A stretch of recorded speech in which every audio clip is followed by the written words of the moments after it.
Welcome back to the Great and Spacious Building. Today's question is, why did the priesthood ban continue after Brigham Young's death? So in our last episode, which should be linked somewhere on the screen here, we talked about the priesthood ban being developed by Brigham Young as a response to questions about was the church too liberal in their views of blacks, but more or less related to the fact that Brigham Young really had a fear over the issue of miscegenation and the eternal consequences of that.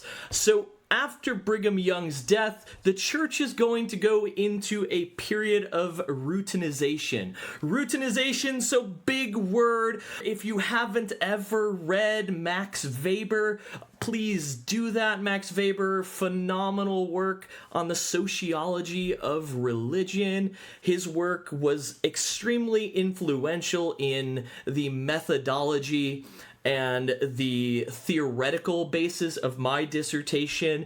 And what we're talking about when we're looking at this big word of routinization, essentially the church has to come up with a way to explain all of the unexplainable. And before we go any further, I just want to show a book, hold a book up here. If you haven't ever, a lot of people read about Joseph Smith, they read about Brigham Young, and then they sort of get lost in Mormon history. They think it all ends there. However, the period between 1890 and 1930 is really the foundational period of the Church of Jesus Christ of Latter-day Saints becoming the church that we know today. So if you haven't already read this, Mormonism in Transition, History of the Latter-day Saints, 1890 to 1930 by Thomas G. Alexander. It is a phenomenal book covering some influential years and influential leaders of the church and the changes that we see with the church becoming what it was under Brigham Young to becoming the sort of conservative church system that we know today, more of the bureaucracy that we know today. And if you don't know, you can find that, and not a sponsor at all, but you can find that at Cofford Books. That's where I picked it up. I believe it used to be published by Signature, but they stopped publishing it, so the second edition was published by Cofford Books. So back to our story here. So Joseph Smith possessed a sort of charisma which was backed up by his continuous revelations. Whenever there was a question in the church, people went to Joseph Smith and said, hey, I need a revelation for this or for that, and Joseph Smith is getting revelations left and right. He's sort of this charismatic figurehead that the church really needed to get off the ground.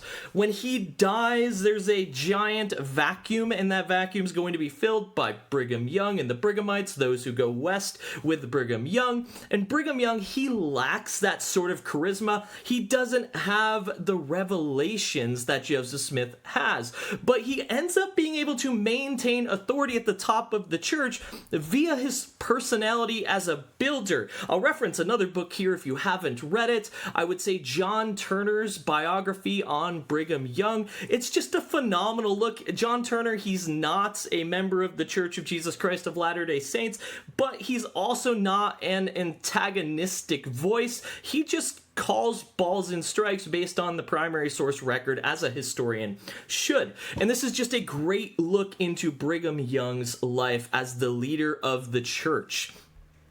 And when I say the term builder, it's the idea that Brigham Young has an idea of what Zion should look like, and he works to see that image into reality. And that's really what we get with the Great Basin Kingdom, that Brigham Young is going to oversee the growth and development of.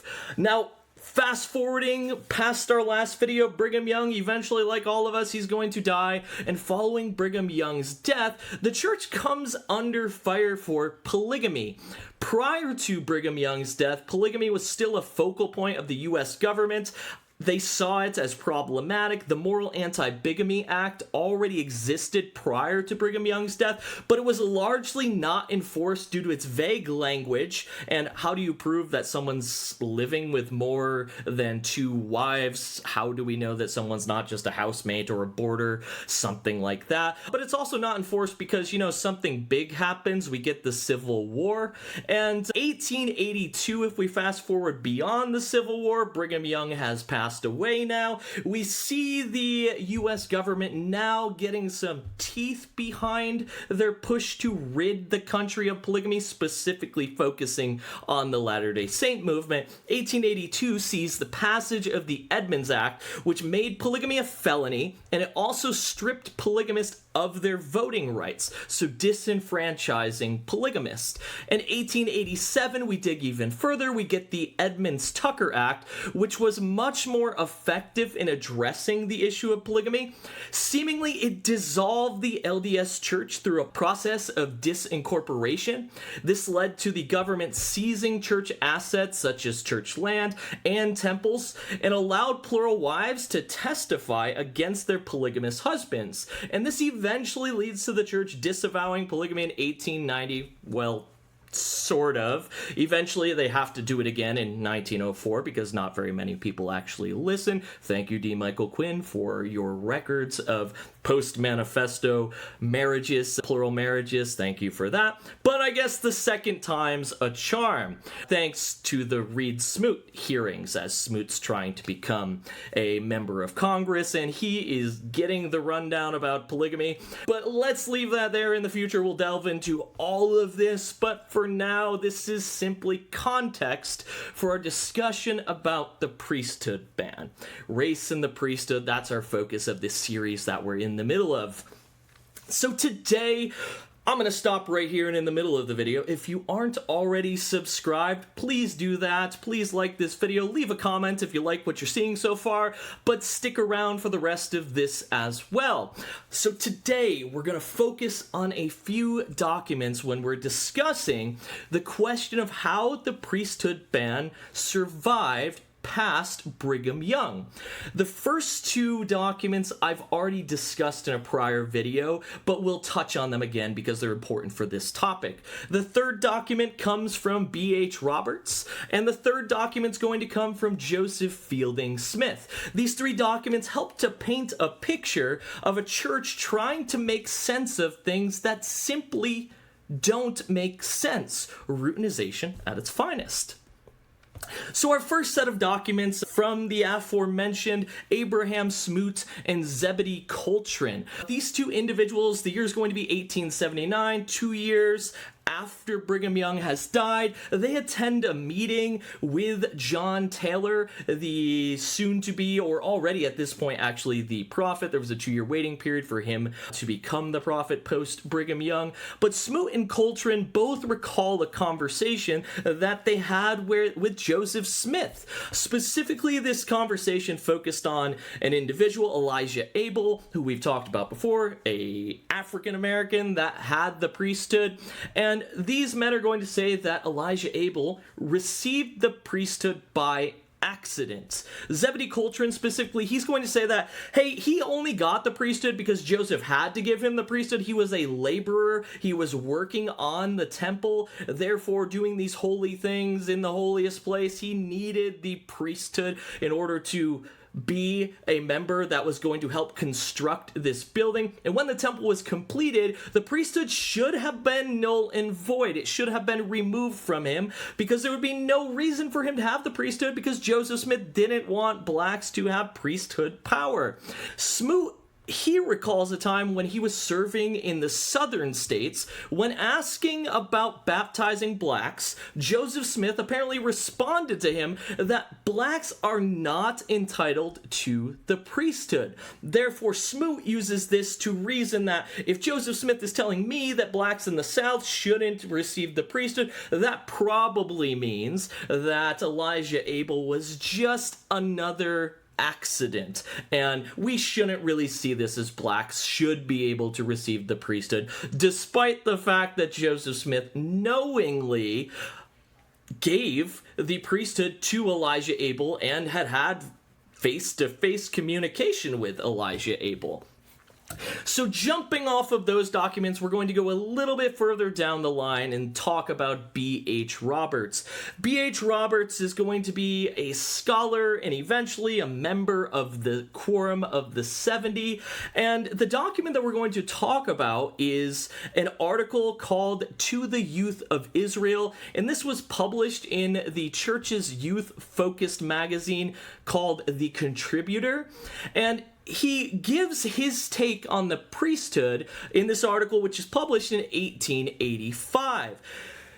The Routinization that we're seeing here, as we're talking about this, we have this idea of Joseph Smith has written or translated based on how you see it, the Pearl of Great Price. In the Pearl of Great Price, there's a talk about this curse of Cain, the curse of Ham. So that is out there in the ether, although the actions of Joseph Smith showed via the giving of the priesthood to individuals like Elijah Abel during his time that Joseph Smith was okay with blacks having the priesthood, albeit this problematic scripture, which isn't scripture during Joseph Smith's time, it pops up. Therefore, we're going to see B.H. Roberts reach back to those writings of Joseph Smith to make a connection between the priesthood ban and Joseph Smith. We've talked about bad history before with Stephen Taggart's, and this is going to be sort of the genesis of Stephen Taggart's bad history.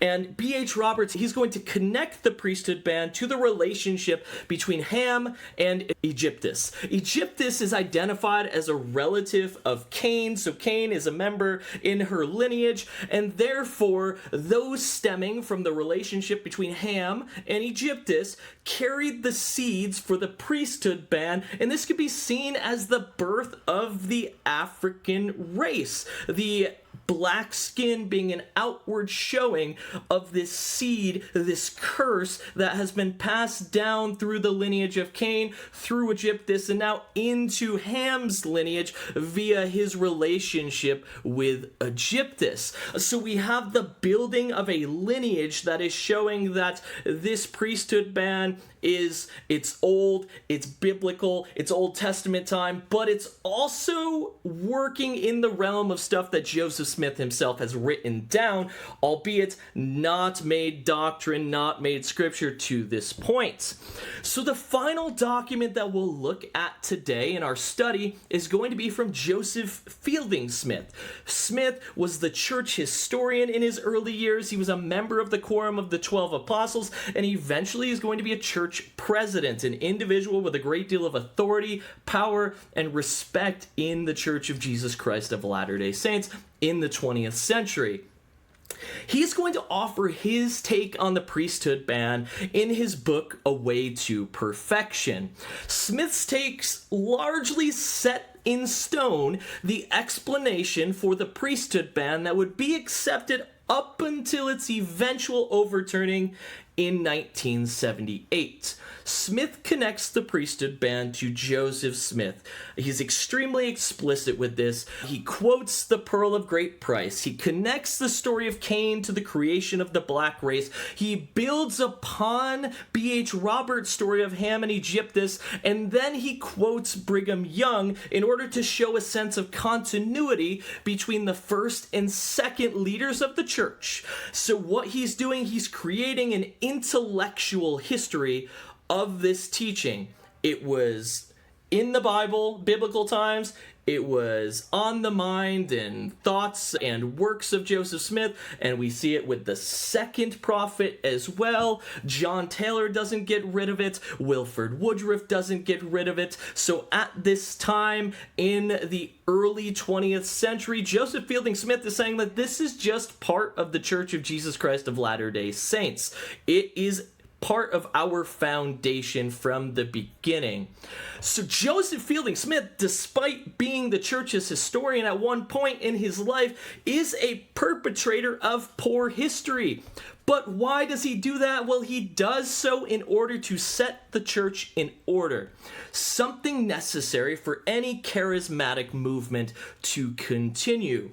Joseph Smith was just out there giving revelation after revelation after revelation. The church could turn on a dime. Brigham Young had the problem of having to deal with bringing the saints across the plains and setting up a new kingdom in what he called Deseret in the Great Basin area. We have John Taylor having to deal with being in hiding for most of his presidency and hiding from authorities because he's fearful he's going to be arrested for the practice of polygamy. We have Wilford Woodruff, who is really starting to routinize the church via getting rid of, at least of in word in 1890, the practice of polygamy with the 1890 manifesto, and then eventually 1904 we get the second manifesto officially ending polygamy. But what we have here is a church that's in disarray. It's moving from place to place. There's a whole bunch of moving parts. What we need is a unified story. We need to connect everything to the beginning so we have a narrative to tell. And once we have that narrative to tell, we have a narrative to sell. Therefore, Joseph Fielding Smith is extremely influential in church history, not just for his leadership as the eventual prophet of the church, but for setting in stone this belief that the priesthood ban originated with Joseph Smith and therefore was just built upon by Brigham Young, and it was just a piece of church doctrine from the beginning. We have a charismatic movement moving toward a more bureaucratic and routinized movement in order to maintain the growth and health of the corporation or of the organization itself. A charismatic movement can only last so long. Eventually, it needs some roots put in place. That way it can grow and grow and grow and grow. And in terms of the priesthood ban, part of the reason this lasts until 1978 is from this work done by Joseph Fielding Smith. Thank you for tuning in today and learning more about the priesthood ban. Tune in next week where we'll have another video. We're actually going to dive a little bit into a specific individual, Jane Manning James, and we're going to see her relationship to the church and how the priesthood ban specifically impacted her as a black woman. If you haven't already, if you didn't do it earlier in the video, make sure you subscribe to the channel, like this video, share it with a friend if you feel like that's a good idea, and make sure to tune in next week for our next episode. Have a great night.